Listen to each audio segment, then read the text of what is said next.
In this video, you're going to learn a simple variation to the common plank exercise that will give you a nasty core workout.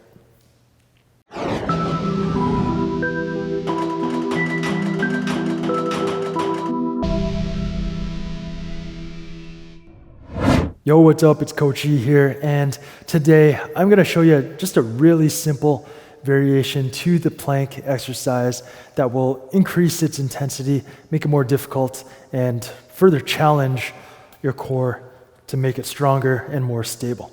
Now, the reason why this is very important for the plank and why I wanted to share it with you is because it adheres to two of the core principles of training.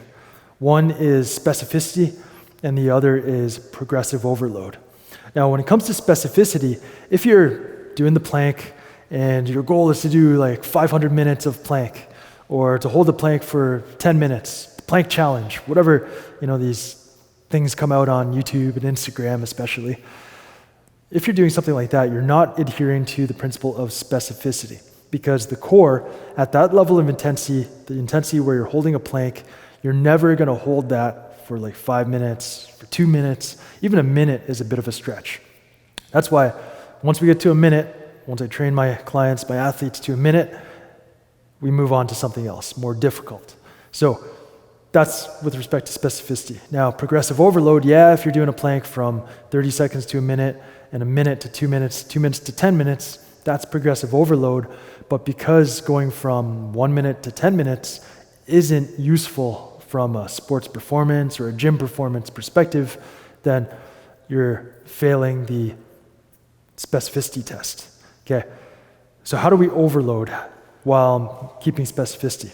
Well, we can do the plank for a minute, that's awesome, but now for tasks or activities, say a football linebacker, he's banging up against another 300-pound behemoth. That play is going to last for 5 to 10 seconds. We've got to challenge the core for 5 to 10 seconds where the fatigue will set in at about that point. Okay, how are we going to do that? Well, here's the variation. Standard plank, you should know this by now. Elbows right under the shoulders, spine is in neutral, chin is tucked, scapula in neutral, legs are straight, hips are straight, holding there, breathing. Okay, I don't know how long I can do this, I don't care. I know I can do it for at least a minute. The simple variation here that I want to teach you is just moving the elbows, the forearms, wider apart and or in front of you. So try it. So you start in your normal, elbows right under your shoulders, but then I could go to the edges of the mat here, okay? And already I can feel greater intensity, greater difficulty on the core. I can move it wide as the mat and up, even more difficult, okay? Maintaining breathing, starting to shake now. There's no way I can hold this for 5 minutes. And I'm gonna rest here. So that's the variation. That's all we need to do is we alter the width of the forearms or how far the forearms are from your feet and any combination thereof.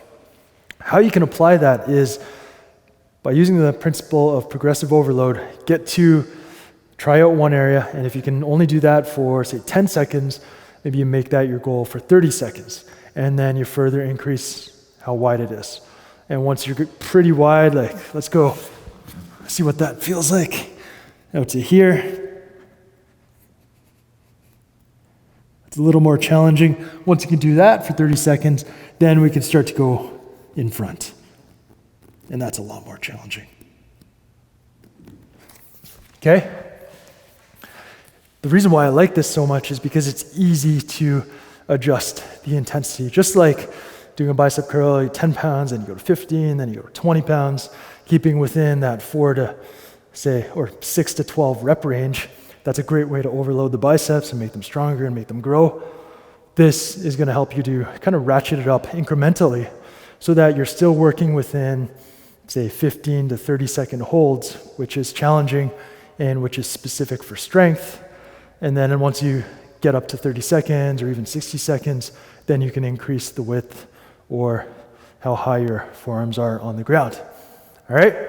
So that's the simple variation. I think it's pretty simple, and it's very applicable, and it adheres to the principles of specificity and progressive overload. So that's all I got for you today. Hope you enjoyed that one, and if you want to learn more, check out what I've got for you at the end of this video. Peace.